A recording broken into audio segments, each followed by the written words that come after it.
En la economía dominicana, la pandemia costó 18.459 millones de dólares, de los cuales 14.827, es decir, el 80% fueron pérdidas.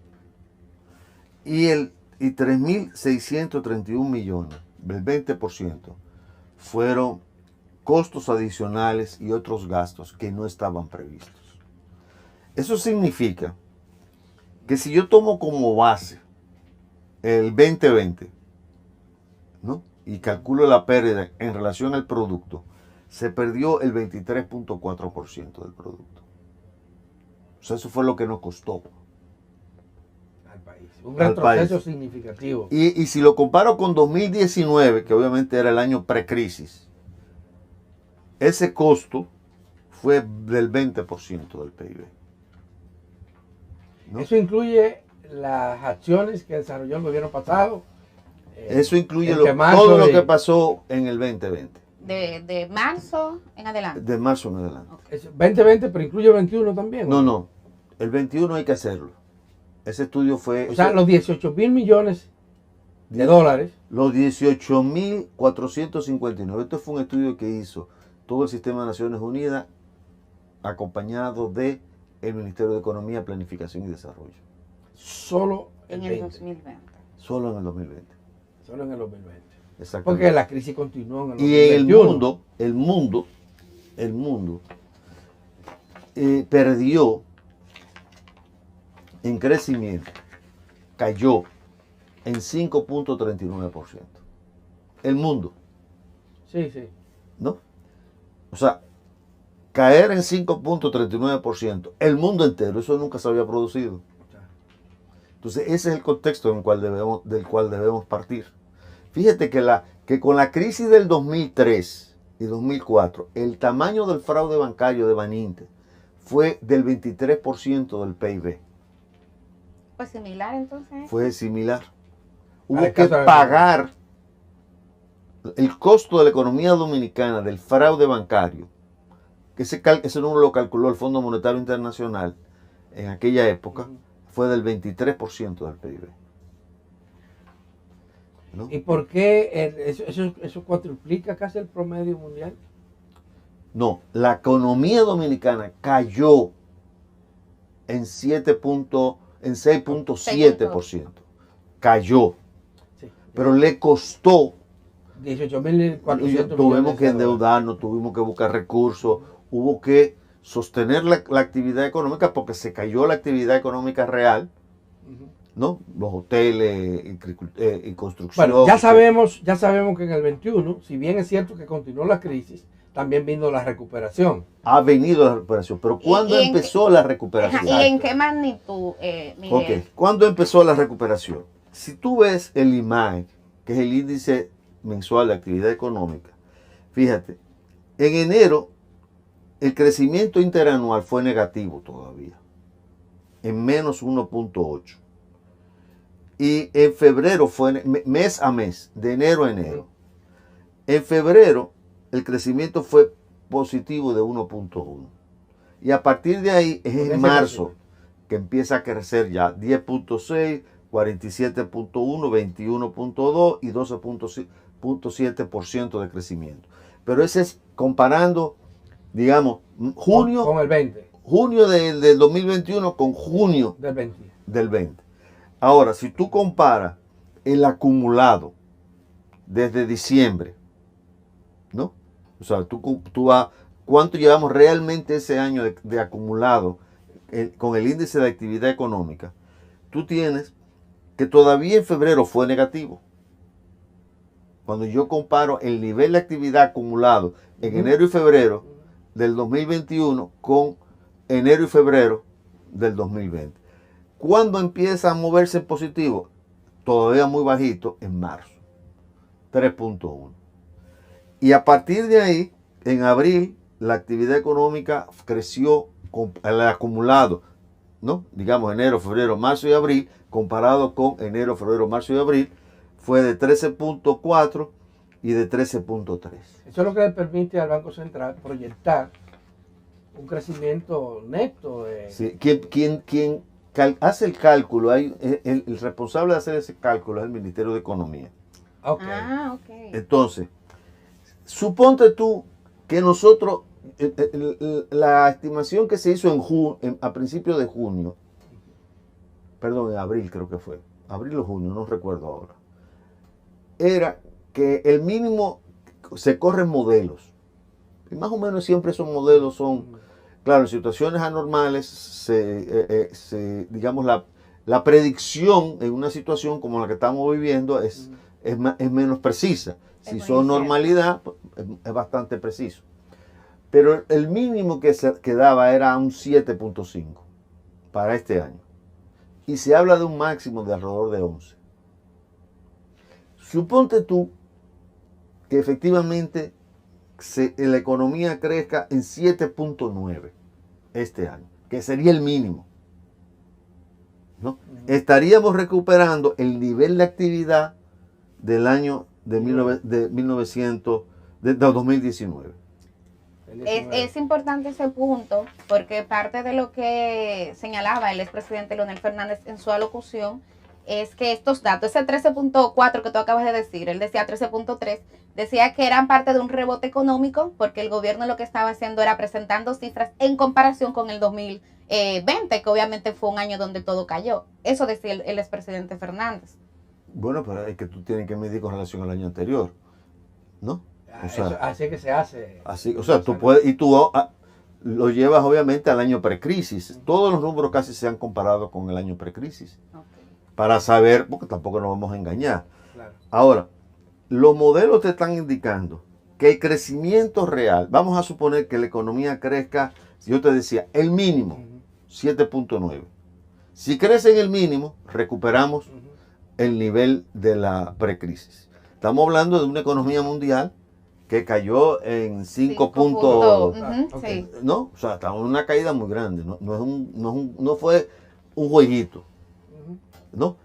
Si crecemos al 10, entonces ya habremos superado completamente los 2019 y tendríamos un crecimiento del orden del 2.6 más que el... Hay dos cuestionamientos que hacen a la política económica del gobierno, hace la oposición y gente que no necesariamente es opositor.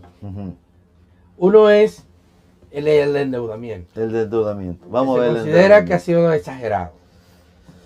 Okay. Y el otro tiene que ver con la inversión de capital. Vamos primero al endeudamiento. El presidente lo dijo en el discurso. Entre el 16 de agosto del 2020 y julio del 2021 se han se ha contratado 12.026 millones de dólares. Se ha contratado. Ahora, se ha amortizado, porque no es deuda, no todo el flujo de ingresos por deuda es deuda, porque tú tienes que pagar. O sea, es como si yo dijera, Adalberto es tan rico como la suma de todos sus salarios de ingresos que recibe al año. Obviamente tú, si yo cojo tu vida, probablemente tú eres millonario si sumo ese dinero. Pero tú sacas dinero porque tú tienes que pagar casa, tienes que pagar comida, etc. Entonces, se amortizaron 4.767 millones. Por lo tanto, la deuda neta contratada fue 7.259 millones de dólares. No 12.000 como dice la oposición. No, 12.000, ellos fueron al Congreso y pidieron los préstamos. Las relaciones. ¿Está bien? Eso es válido. Eso es válido. Claro. Pero tienen que restarle lo que se pagó. Lo que se pagó. Y el mismo presidente dijo, se amortizaron 4.767 millones. Lo cual dice que la deuda neta son 7.259. Pero además se pagaron 2.573 millones, lo cual significa que entre amortización e intereses se pagaron 7.340 millones. Perdón, eso equivale al 61% de los 12.000 ¿Y qué se hizo? Esos son los números. ¿Qué se hizo con ese dinero? Que es el otro cuestionamiento, que dice, nos endeudamos, pero nos endeudamos ¿para qué? El tema de la baja inversión, que Alberto señalaba, y otros elementos. ¿Cómo tú cubrías una pérdida de 18.459 millones? ¿Cómo se fue ese dinero? Bueno, se fue mucho en apoyo a la producción. Se cogió menos dinero prestado que las pérdidas, que el monto de las pérdidas totales. No, claro. Por el impacto. Claro, o sea, todo ese dinero, ¿cómo tú sostenías, por ejemplo, hospitales, programas sociales, la vacunación? ¿No? O sea, la vacuna se ha gastado un dineral, ¿no? Pero la vacuna es la garantía de la recuperación. Yo creo que ayudaría una relación, Miguel, aquí una sugerencia. Mira, se cogió tanto prestado y se gastó de eso tanto en vacuna, tanto en programa de ayuda social, porque es la pregunta que se hace no solamente a la oposición. Se ha gastado en ayuda social casi 200 mil millones de pesos. En lo que se ha gastado, ¿no? Es una cifra cercana a los 200 mil millones. ¿Eso incluye? Eso incluye el supérate, la asistencia que se dio, los hospitales, las pruebas, PCR, todo eso, ¿no? Era muy fácil porque en un momento, suponte tú que si el gobierno dominicano hubiese empezado a cobrar la PCR, una locura. Y hubo unos abusos, hubo muchos abusos. Pero si hubiese obligado a la ARS, que la estamos financiando permanentemente, y que se siguió, a que cumplieran con ese deber. Bueno, el mismo esquema del gobierno anterior. Eso dice que esto no estaba previsto en el catálogo. No, oye, yo no estoy de acuerdo con eso.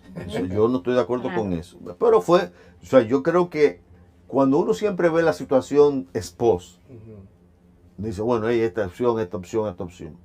Es como la crisis del 2003 y 2004, ¿no? Cualquier decisión era mala.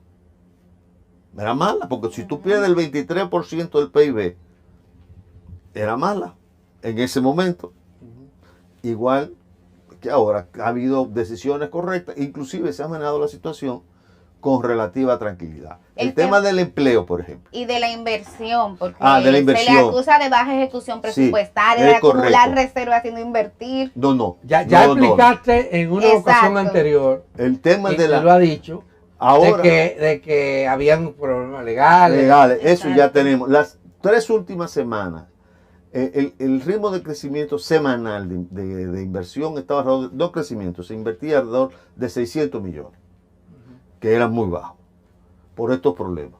En las 2 últimas semanas, subió, 3 últimas semanas, está por encima de 2.000 y esta última semana está como en 1.500, 1.600. O sea que ya se está recuperando el dinero. Ya. Pero ahora, por ejemplo, hay cosas, te voy a decir, ¿cómo hemos resuelto? Bueno, por ejemplo, una cosa tan... Nosotros estamos reuniendo, porque son procesos.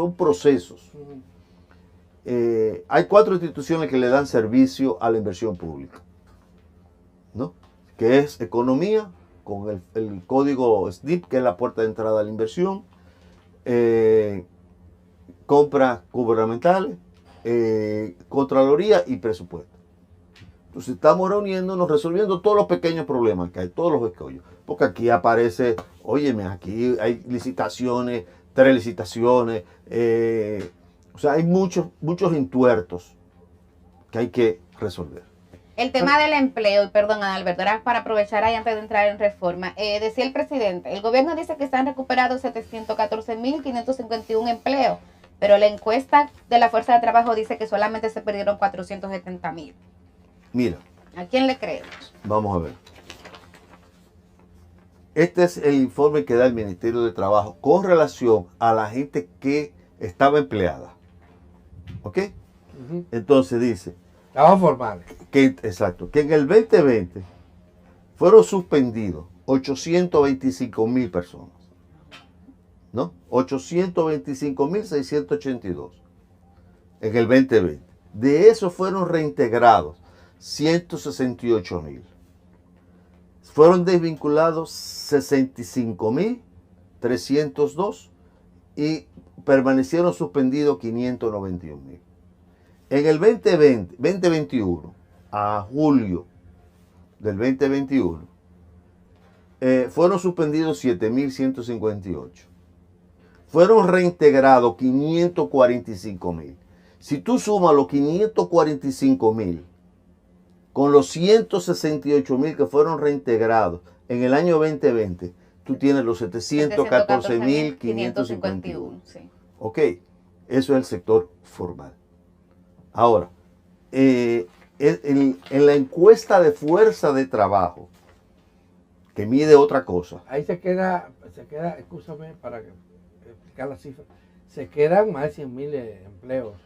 Se queda, sí, no estamos diciendo que se resolvió el problema, no estamos diciendo. Lo que se está diciendo, hay 110.000 personas que se desvincularon. Que no se han reintegrado. 110.000. ¿No? Ahora, pero sí se pudieron reintegrar de los 825.000 más 7.000, o sea, de los suspendidos fueron 832.000 entre el 20 y el 21. Y de eso, no sé si lo ven ahí, si se ve. Sí, y dentro de eso hay 700, lo que se pudieron reintegrar, sí, ¿no? Se han reintegrado 714.000, falta 110.000. Ahora, eso es lo formales.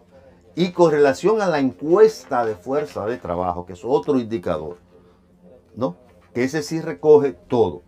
Bueno, si tú comparas en el primer trimestre del año 2020, había 4.605.000 personas empleadas. Y en el año 2021, en el primer trimestre, había 4.430.000. O sea que al primer trimestre del año, de este año, cuando todavía no había empezado el empuje, faltaban por incorporar, se quedaron 192.000. Pero eso es en marzo. En marzo. Es muy probable que la nueva estadística que vaya a salir, que ya refleja estos crecimientos, sí, los refleja también ahí. Exactamente. Pero lo cierto es, Miguel Seara Hatton, que seguimos con un problema de desempleo. Seguimos con un problema de desempleo importante. Exactamente. Porque aunque muchos de ustedes, los economistas, le hablan emprendurismo, microempresas, no, estamos hablando de precaristas. No, estoy totalmente de acuerdo. La tasa de desempleo ampliada, que es el que busca empleo y no encuentra, está alrededor del 15%. Ha bajado, es muy alto, ha bajado, estuvo a 16 y pico en algunos en trimestres del año 2020, ha bajado, pero todavía hay que bajarla, ¿no? Ahora, estamos saliendo, claro, y estamos recuperando, o sea, todavía la economía, si yo te decía... La gente común, Miguel Seara Hatton, el pueblo, la inmensa mayoría de los dominicanos y las dominicanas que tienen que salir a las calles todos los días a buscar la comida, están sintiendo una inflación más alta en todo el orden de las palabras. Eso es verdad. Y muchos de los que viven del pequeño negocio, del chiripeo, como le llamamos, han visto reducir también sus ingresos porque la venta... Mira, en lo que usted busca el numerito, vamos a darle paso al cafecito de hoy, Café Santo Domingo, don Miguel. Sí, ya puede entrar ahí. Sí, muchas confianza, gracias. ¿Qué piensa? Mira, vamos a ver, con el tema de los precios. El tema de los precios. Nosotros teníamos a mayo, la inflación interanual era 10.48. Mayo de este año. A mayo de este año. Hoy día es 7.88. Perdón, a julio, 7.88. O sea que el promedio va bajando. Va bajando, ¿no? Va bajando. Ahora. Pero después de una economía que estuvo creciendo con bajos niveles de inflación. Sí, pero bueno, estamos saliendo de una pérdida. O sea, óyeme. O sea, ¿cuánto se prevé que sea el nivel de inflación? El Banco Central dice la inflación meta es 4% más de 4%, uno arriba, uno abajo. Puede ser 5, puede ser 3. Exactamente. Esa es la meta del Banco Central. Más o menos, ¿no? Entonces, los estamos moviendo hacia eso. Esperamos que en los próximos meses lleguemos. Ahora, por ejemplo, vamos a suponer el caso de la materia prima. Bueno, nosotros no controlamos. El caso del pollo, que llegó a valer 100 pesos la libra. 100 pesos, ¿no? Simplemente eso se resuelve con importación, porque es una situación anormal que se presentó. Claro. Eso no es un problema estructural. Y ya se comenzó a importar. Ahora, que los precios deben estar más bajos, sí debieran estar más bajos, claro que sí. Y se está haciendo todo el esfuerzo para que los precios bajen. Pero estamos saliendo otra vez, señores, perdimos el 23% del producto, o el 20%, como quiera medir, es muchísimo. ¿Y a qué atribuye esa crítica tan fuerte dura que hizo Leonel Fernández, pero que también ha hecho el Partido de la Liberación Dominicana? ¿Cuál? La crítica que el gobierno ha manejado mal el tema de la inflación, que ha manejado el muy mal el tema política, de la inversión. Eso es política. Yo lo de la inversión lo hemos aplicado. Sí, Nosotros estamos dando seguimiento semanal a eso, semanal. Y obviamente estamos preocupados. Lo que está diciendo Miguel Seara Hatton es que en este mismo año vamos a incrementar sustancialmente la inversión pública. Sí, se está haciendo todo el esfuerzo para que aumente.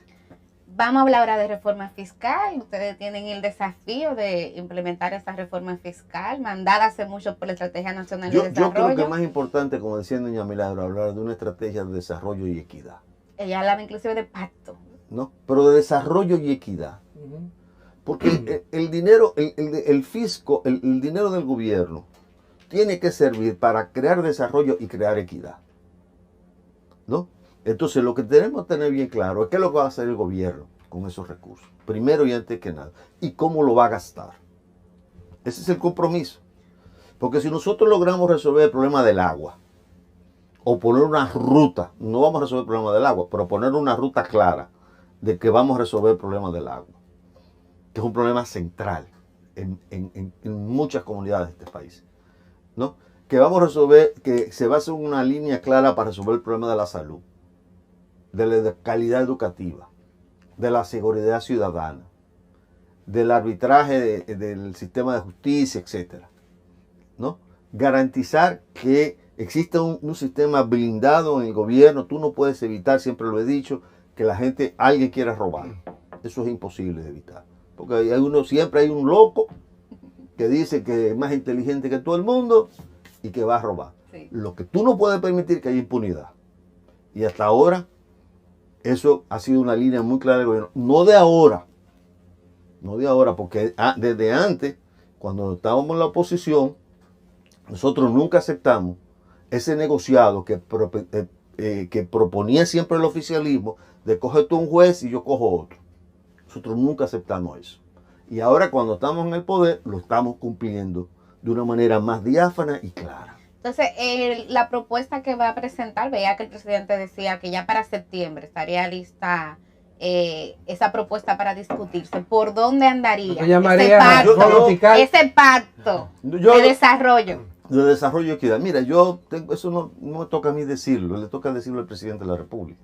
Yo no tengo que, porque al final de cuentas es una decisión muy importante. Creo, Miguel, que había avanzado, que ya estaba elaborado una propuesta. Mira, esos son ejercicios técnicos o sea, una cosa es, digamos, lo técnico. Porque hay cosas que ha planteado ahí, Miguel, que es una reiteración de promesa y compromiso que ha hecho el gobierno, de enfatizar en áreas importantes como agua potable, salud, justicia, generación de empleo.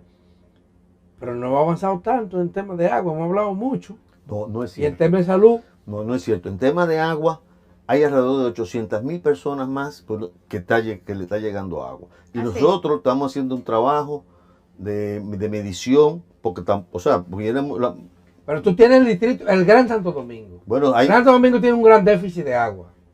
Un gran déficit de agua que viene pero de la propuesta de solución a ese déficit de agua todavía no la tenemos. Yo te invito a que invites a Fellito. No, lo hemos invitado. Y a Wellington también. Bueno, Fellito no es de Santo Domingo, pero el Gran Santo Domingo no hay una propuesta de cómo vamos a solucionar el problema todavía. Bueno, y ya va un año, Miguel. Bueno, estamos trabajando en el Pacto del Agua, ¿no? Estamos en negociación con el Banco Mundial para un préstamo para poder enfrentar todo esto. Okay. El pacto del agua el problema del agua no se va a resolver ni en 4, ni en 8, ni en 12, ni en 16 años. Y si lo va bien, en 20, si no es que en 24. Porque tú tienes que hacer una inversión de 8,000 y pico millones de dólares, ¿no? Entonces tú tienes que planificar esa inversión. Entonces lo que queremos es convertir en la solución del tema de agua, porque muchos de estos temas requieren tiempo, una política de Estado. Continuidad. ¿La salud? La salud igual es una prioridad, se le ha ido subiendo poco a poco el presupuesto. Pero todavía no llegamos ni al promedio de la región ni a la estrategia. Estamos de acuerdo, pero precisamente para... Y hay además de la baja inversión, hay un problema serio de calidad de la inversión. Totalmente de acuerdo. En salud, tú dices. En salud, sí. Bueno. Totalmente de acuerdo. El primer nivel de atención y la atención primaria. Hay que fortalecer la atención primaria, estoy de acuerdo en todo esto, ¿no? Ahora, nosotros llegamos en una situación extrema, sí. ¿Me entiendes? O sea, el año pasado fue derrotar a un enemigo que no estaba... Información o el mensaje final, Miguel, porque se nos acabó el tiempo. Y que con relación al curso de la economía. No, yo creo que hay que tener confianza de que realmente se está recuperando, las exportaciones se están recuperando. Por ejemplo, Zona Franca está por encima del nivel precrisis, las exportaciones nacionales están por encima del periodo precrisis. El empleo, esperemos que cuando ya tengamos estadísticas más completas del año entero, pues tengamos mejores números. En general se está haciendo un gran esfuerzo para mejorar la calidad de vida de la gente.